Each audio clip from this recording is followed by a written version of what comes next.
শুভ সকাল আমার বন্ধুরা, কেমন আছো তোমরা সবাই? আমি খুব ভালো আছি। আশা করি তোমরা সবাই যে যেখানে আছো ভালো আছো এবং সুস্থ আছো। তো আমি সময় চলে এসেছি, দেখো আজকে আবারও নতুন একটা দিনে নতুন একটা সকালে। তো এখন সকাল 4টে বাজে, ভোর 4টে। দেখতেই পাচ্ছ বাইরে কীরকম অন্ধকার। তো 4টের সময় উঠে দেখো বাসি কাজ সারা টুকটাক যে কাজগুলো থাকে সেগুলো সারছি। তো বাসন তো রাত্রেবেলা আগের দিন ধুয়েই রেখেছি, অল্প কিছু ছিল যেটা খাওয়ার পরে দুটো থালা সেই দুটো ছিল, ওই দুটো ধোয়া হয়নি, তো ওগুলো ধুয়ে নিয়েছি। তারপরে যে পাপোশগুলো, আর আজকে সব কাচাকুচি করব। তো যেহেতু অনেক দেরি হয়ে যাবে, আমাকে বেরোতেও হবে 8টার মধ্যে। কি করব, আগের দিন রাতে যে জল ছিল সেই জলগুলো দিয়ে কাজ করছি। আর তারপরে দেখছি আজকে জল তাড়াতাড়ি দিয়ে দিয়েছে, রোজ 5টায় দেয়, আজকে দেখছি 4টে নাগাদ জল দিয়ে দিয়েছে। তো ওদিকে পাপোশটা ধুয়ে রেখে দিলাম, আর জামা কাপড়গুলো সব ভিজিয়ে রেখে দিয়েছি। জামা কাপড়গুলো ভিজতে ভিজতে এদিককার কাজগুলো করে নেব। যেমন সোফাটা এলোমেলো হয়ে রয়েছে, ওটাকে একটু ঠিক করে দেবো। তারপরে এদিকে রান্নাঘরের কাজ, ঘর ঝাড় দেওয়া, ঘর মোছা, এইগুলো সব করা হয়েছে। তো এগুলো সব রোজ রোজ তো এক জিনিস ক্যামেরা করা হয় না, আর দেখতে ভালোও লাগে না। তার জন্য আজকে ঘর ঝাড় দেওয়া মোছাগুলো ওগুলো অফ ক্যামেরায় করে নিলাম। আর এখানে দেখো যে পাতাটা আছে, মানে গাছটা রেখেছিলাম জলের মধ্যে, এটা তো ঘরে ছিল। তো জলটা অনেক দিন হয়ে গেছে, পাল্টানো হয়নি। এবার অনেক দিন জল রেখে দিলে সেটাও ভালো না, ওর মধ্যে নোংরা, মশা মাছি কত রকম কি জন্মায়, তাই না? ওর জন্য দেখো ওটাকে পরিষ্কার করে জল পাল্টে আবার নতুন করে ওর মধ্যে জল দিয়ে রেখে দিলাম। দিয়ে তারপরে কাচাকুচি আছে, কিছু বাসন মাজার আছে, এইগুলো সব করে নেব। তো সকালে 4টায় উঠে আমাকে 8টার মধ্যে A to Z সব কাজ শেষ করতে হয়। তো আজকে তাও কেন আজকে একটু তাড়া নেই বলো তো, যে রান্নাটা বেঁধে কালকে ডিমের ঝোলটা করেছিলাম ওটাই রেখে দিয়েছিলাম।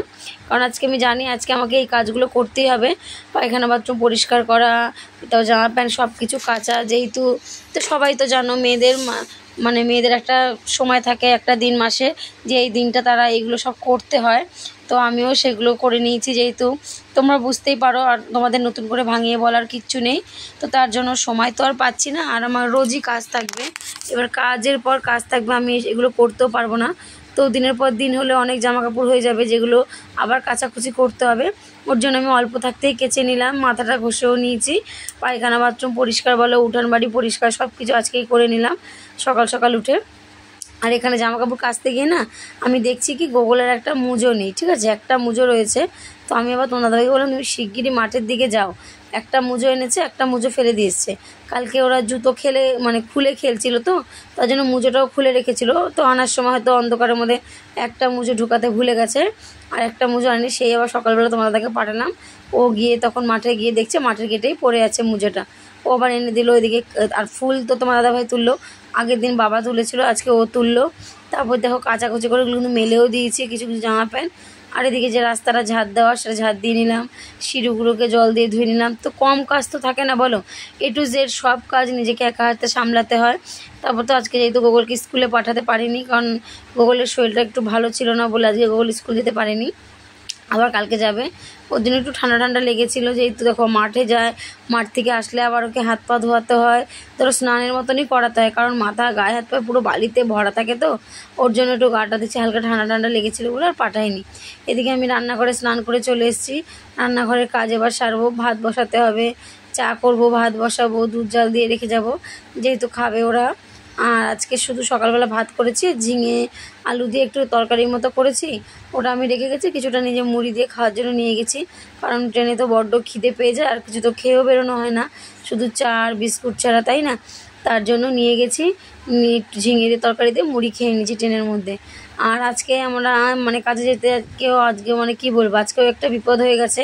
কারণ যে অটোটায় করে আমরা যাচ্ছিলাম সেই অটোটা রাস্তার মাঝখানে টায়ারটা মানে পাংচার হয়ে গেছে। আবার সে প্রায় আধ ঘন্টার মতো দাঁড়িয়ে থেকে উনি টায়ার ঠিক করলো। আর আমি মানে শেষ সীমানা, আমার জন্য যেন শেষ সীমানায় রাখা থাকে। আজকে বাগনান থেকে প্রায় 1 ঘন্টা অটোতে করে গেছি, ওখান থেকে নেমে আবার 1 ঘন্টা করে টোটোতে করে স্কুলে গেছি। মানে স্কুল কত গলির মধ্যে স্কুল। আর আমি টোটোওয়ালাকে বলেছি আমি নামবো এক জায়গায়, উনি আমাকে নামিয়ে দিয়েছে এক জায়গায়। এদিকে একটা ভুল করেছে উনি, মানে সময়ের মতো সময় গেছে। আর সারাদিন এই বসে থেকে থেকে না শরীরের মধ্যে মানে আর কিছু দিচ্ছে না, এত শরীর খারাপ লাগছে, মনে হচ্ছে কতক্ষণ বাড়ি আসবো। আর শরীরটা আজকে বড্ড খারাপ ছিল ট্রেনের মধ্যে, জানো তো। আর এখানে দেখো আমরা ব্যান্ডেল থেকে ট্রেন ছাড়ছে, এটা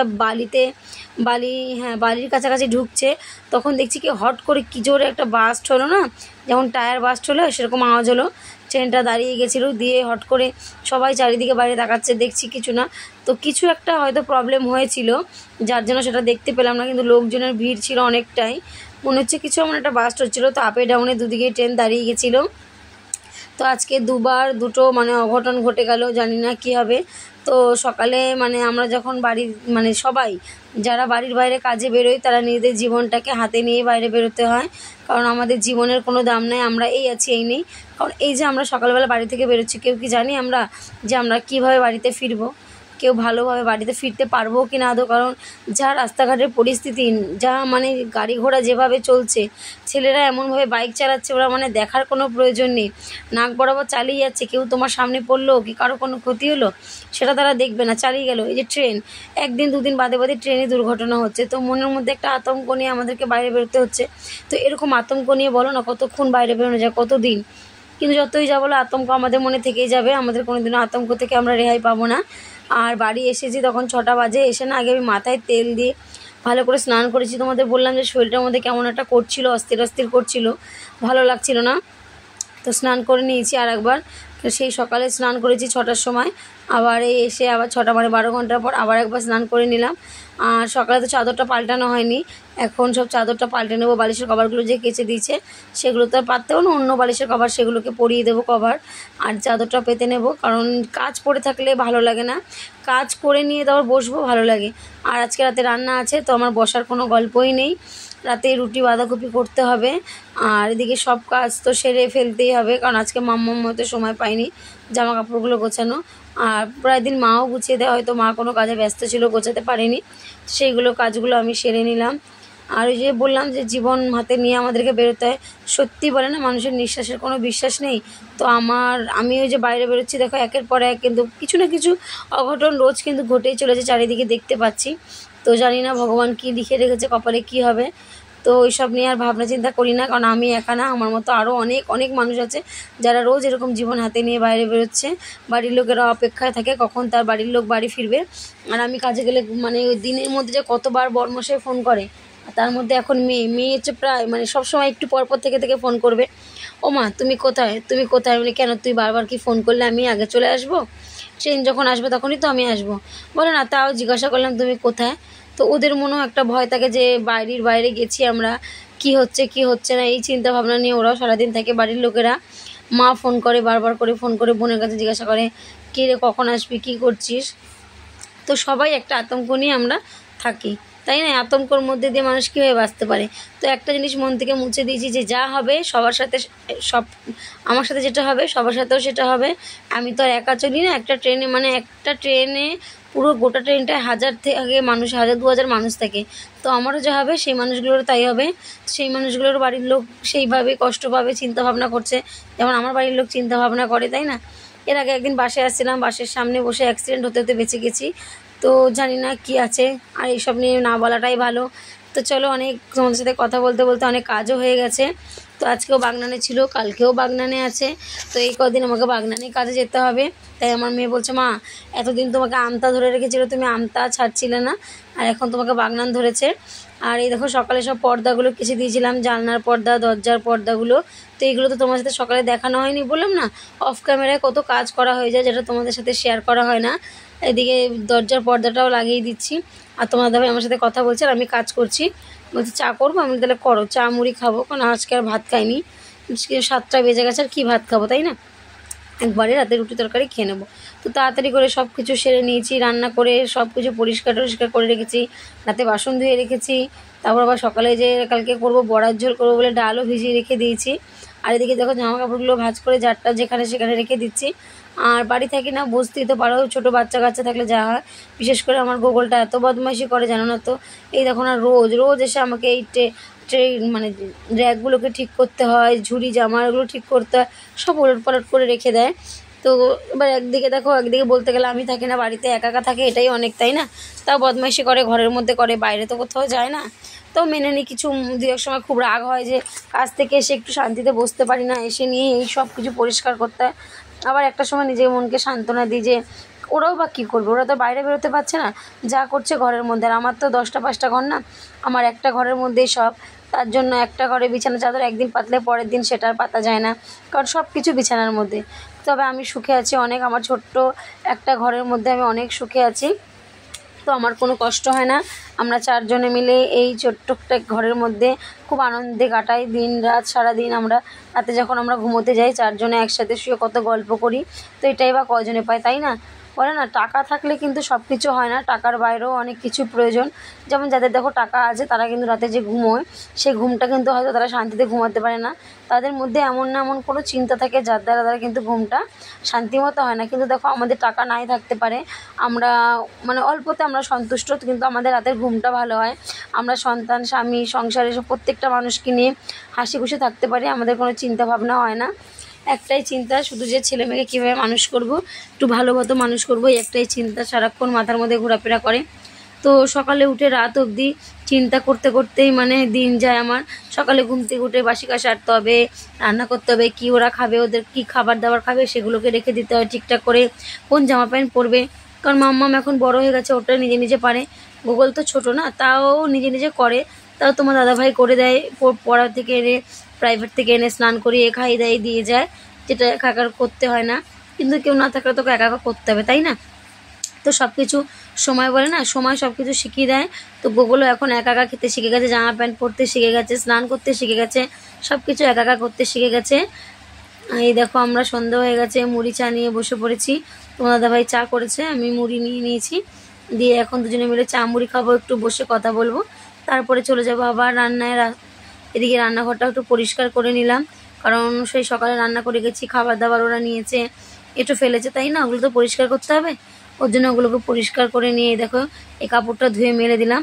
আর এখানে বাঁধাকপি আলু নিয়ে ঘরে চলে যাব, কাটবো, সবজিগুলো কেটে নিয়ে তাড়াতাড়ি বসিয়ে দেবো রান্না। কারণ মাম্মামও চলে আসবে 8টার সময়, গোগুলো চলে আসবে, ওদের খিদে পেয়ে যাবে। খিদে পেয়ে গেলে আবার খাবার জন্য চাইবে, তখন আবার আমার তাড়াহুড়ো লাগবে। ওর জন্য আমি বললাম না, এখন শোবো না, এখন আর বিশ্রাম নেব না, একবারে সব কাজ সেরে নিই তারপরেই বিশ্রাম নেব। তোমার দাদাভাই ঘরে বলছে ঠিক আছে তাই করো। ও শুয়ে শুয়ে মোবাইল ঘাটছিল, আমি এদিকে কাজগুলো করে নিচ্ছিলাম। তো এই দেখো তোমাদের সাথে অনেক কথা বললাম, কথা বলতে বলতে দেখো আমার রাতের কাজও প্রায় শেষ।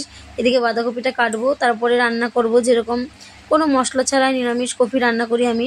তেজপাতা আর গোটা জিরে সোমবার দিয়ে নামানোর আগে একটুখানি যে ভাজা মশলাটা আমার ঘরে করা আছে ওই মশলাটা দিয়ে দিই, দিয়ে একটু মিষ্টি দিয়ে ভালো করে নাড়াচাড়া দিয়ে নামিয়ে দিই, ভালো লাগে। যদি একটু ধনেপাতা হতো ভালো লাগতো, কিন্তু ধনেপাতা পাইনি, কী করবো, তাই না? তো যখন যেরকম হবে তখন সেরকমই চলতে হয়।